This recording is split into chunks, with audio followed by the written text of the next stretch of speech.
আন্তর্জাতিক টি-20 ক্রিকেটে বাংলাদেশের নাম এখন এক অবাঞ্ছিত রেকর্ডের শীর্ষে। সর্বাধিক সংখ্যক ম্যাচ হারের রেকর্ড এখন টাইগারদের দখলে।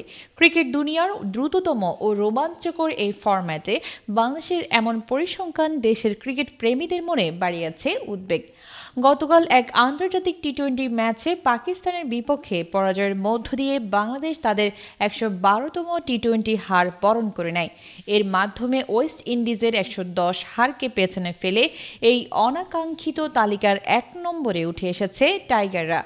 বাংলাদেশ এখন পর্যন্ত ১২৮টি আন্তর্জাতিক টি-20 ম্যাচে অংশ নিয়েছে।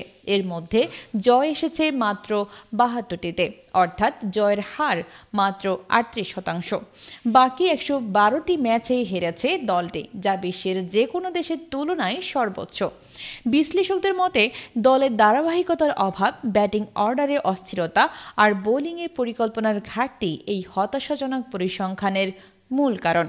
ক্রিকেট বিশ্লেষকদের মতে বছরের পর বছর টি-20 ফরম্যাটে সঠিক কম্বিনেশন গড়ে তুলতে না পারা, স্কিল ডেভেলপমেন্টে ঘাটতি এবং ফিনিশার তৈরির ক্ষেত্রে ব্যর্থতায় দলকে বারবার পিছিয়ে দিচ্ছে।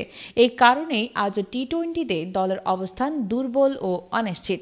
দলের অভিজ্ঞ খেলোয়াড়েরা যখন ধারাবাহিকতা হারান, তখন তরুণ ক্রিকেটারদের উপর চাপ বহুগুণ বেড়ে যায়। এর সঙ্গে যোগ হয় পরিকল্পনার দুর্বলতা ও টেকনিক্যাল ত্রুটি। ফলে ম্যাচের গুরুত্বপূর্ণ মুহূর্তে নিয়ন্ত্রণ হারিয়ে ফেলার ঘটনা ঘটে বারবার, যা শেষ পর্যন্ত ম্যাচ হারার অন্যতম কারণ হয়ে দাঁড়ায়। বাংলাদেশের এই পরিসংখ্যান এখন ক্রিকেট বিশ্বে একটি নতুন প্রশ্নচিহ্ন ও চ্যালেঞ্জ হিসেবে দেখা দিচ্ছে। সমর্থকেরা আশায় বুক বেঁধেছেন এই পতনের অন্ধকার থেকেই যেন জন্ম নেয় এক নবজাগরণের গল্প। আবারও লাল সবুজ জ্বলে উঠুক আত্মবিশ্বাস, পরিকল্পনা ও পারফরম্যান্সের মঞ্চে।